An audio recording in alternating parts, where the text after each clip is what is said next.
So you'll notice that Cheryl is taking photos. We either have photos of binoculars to identify the dolphins. So as they come through the shallows, look at their features of their fins. Flute's obvious. Flute has a flat top of the fin. So Flute's fin's the one in the middle that's flat at the top.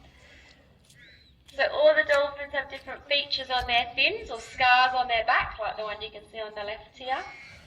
And they're the features we identify them by. So we just take lots of photos or use binoculars, identify these features, and over 1,800 dolphins have been named and ID'd in this way since the early 80s here. So we've got a catalogue of 1,800 photos of fins and scars and markings that we flick through to try and match up those features to ID them by. And the main predator here is the tiger shark. So these dolphins are Indo-Pacific dolphins. They're about 2 metres in length, about 120 kilos. They've seen tiger sharks here from 3 to 5 metres in length. So the dolphin's best line of defence is actually just to avoid the sharks, to keep away. But often they do, 75% of the time they have an interaction, and you can see like here, the one in front now, up the surface, see that circular like indent on her back? Oh, see the little one playing with seagrass? Cute. That little one there was just playing with some seagrass. Flute's fin, flat at the top, also from a shark encounter. Whittier's fin, that one over there, also from shark encounters. So sharks are the main cause. Sometimes it's other dolphin interactions. So dolphins are very social, but it could be playful or aggressive. So often in aggressive behaviour, they'll land on each other, bite each other, tail slap each other, and it leaves markings along the fin. Her fin's been entangled in fishing line. So the one that's not the one that's nearest the shell, but the second one. You'll see these little indents along the edges where the fishing line has been entangled in the past.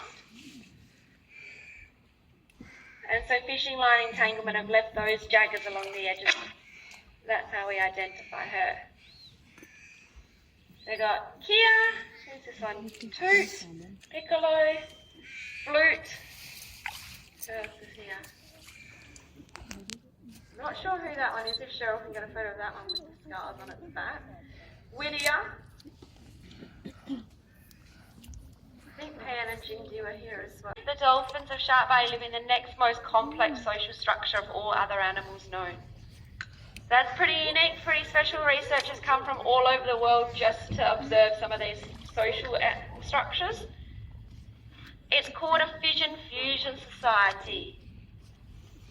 So not a pod, they're not a pod of dolphins, they don't stick together in a family group for a lifetime. They live like us, choosing who they associate time with. So like you've come down and joined a dolphin experience with people you might not know.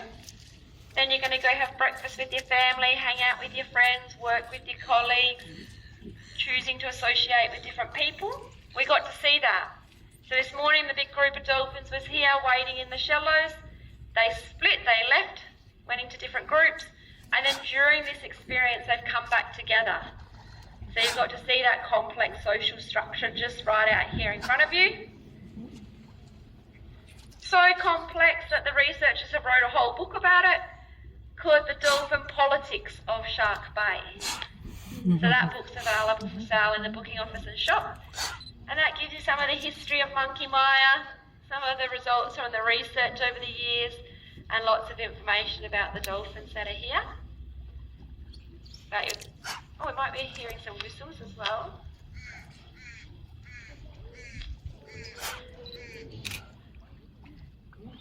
So as well as seeing family groups and meeting some members of the Puck family, you've got to see a fission-fusion society, that social complex network. And you're also getting to witness some dolphins resting. Some dolphins having a sleep. So that's what these dolphins are doing just here now.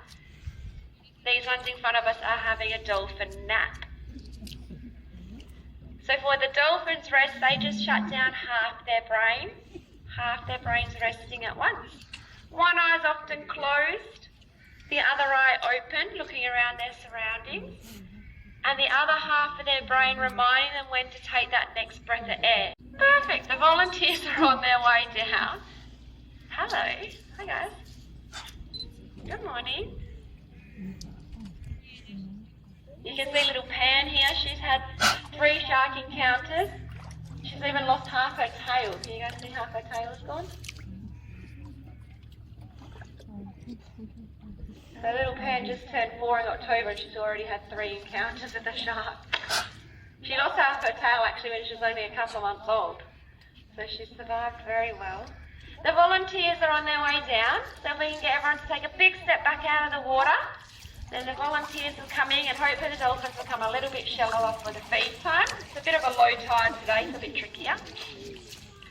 The volunteers have weighed out 300 grams of fish.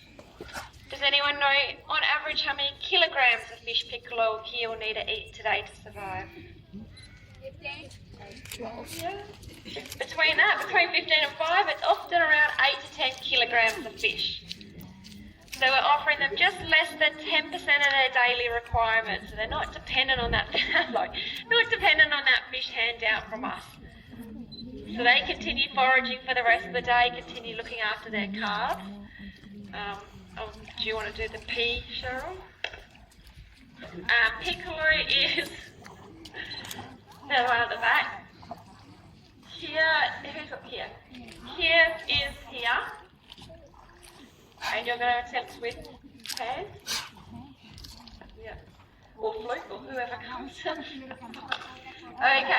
So we've got Piccolo here near the jetty. We've got Kia here in the middle. Our volunteers will try to spread out. So, how many fish do you have? How many fish are in there? How many fish, Colin? How many? How many fish? 2. Alright, so maybe move towards the middle a little bit. So be careful because in the low tide there's like hot holes that you're sinking, yeah? Alright, perfect. So we've got 2 fish here for Kia, and how many have you got there for Piccolo? 2 as well. Alright, so we'll offer the dolphins their first fish. You might notice Cheryl with this 3rd bucket. She's seeing if any of their daughters would like to join the program in the future. So she's seeing if that, obviously you can see they're quite happy, just maintaining those natural behaviours, looking after their calves. They're not too interested in what we have to offer them. Except for Piccolo, she's quite a party girl. Uh-oh. Lucky they're waterproof. Excellent, good job. Last one, excellent. So we're going to move along the crowd a bit more so we can take a little walk, see if Kia will follow you up towards the end. But carefully you don't stick in your potholes. Yeah, you can move towards the end. Yeah, I think the feet's going to stick if I go any further. I might be able to know another hand just a little bit. So if you'd like to know more about the dolphins, we can do up to 2 more dolphin experiences before midday. No set time. We announce it on the microphone, we'll invite you back down. There's a minimum of a 10-minute break. So we give the dolphins 10 minutes at least to go out, socialise amongst other dolphins, look after their calves, catch their own fish. And then if they return after that 10 minutes, we announce it on the microphone to invite you back down. But there's no set times. You guys ready? Yep, perfect. You can do your second fish. Yes. You can purchase Piccolo and Kia's profile from the booking office and shop for $2. So you can get their family tree and life history information. And they've also got illustrations. So artists have actually painted and illustrated each of those little thin notches and jaggers and sharp scars and markings. So you also purchase their illustrations if you wanted a unique souvenir. We're just seeing if Pan will come to Cheryl. Oh, Piccolo's coming. Get ready. Alright, so it ends our first dolphin experience. So we're going to rinse out the bucket and make our way back up towards.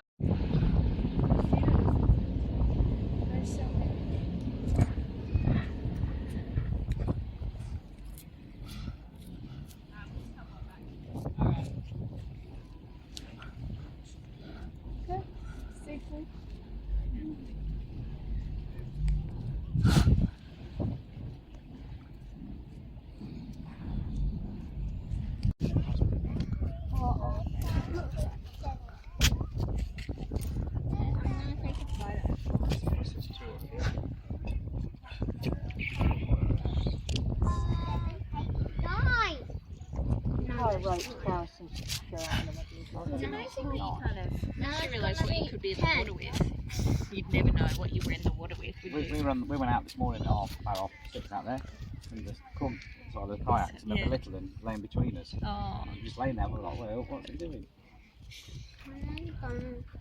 this is what we came here for. Did I? Play. Not real fun.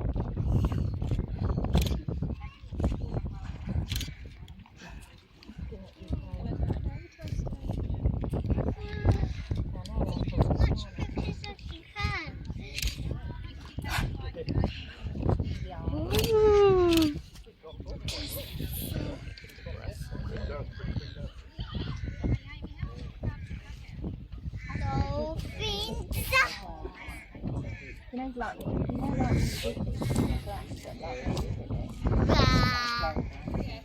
Are they going? Are they going?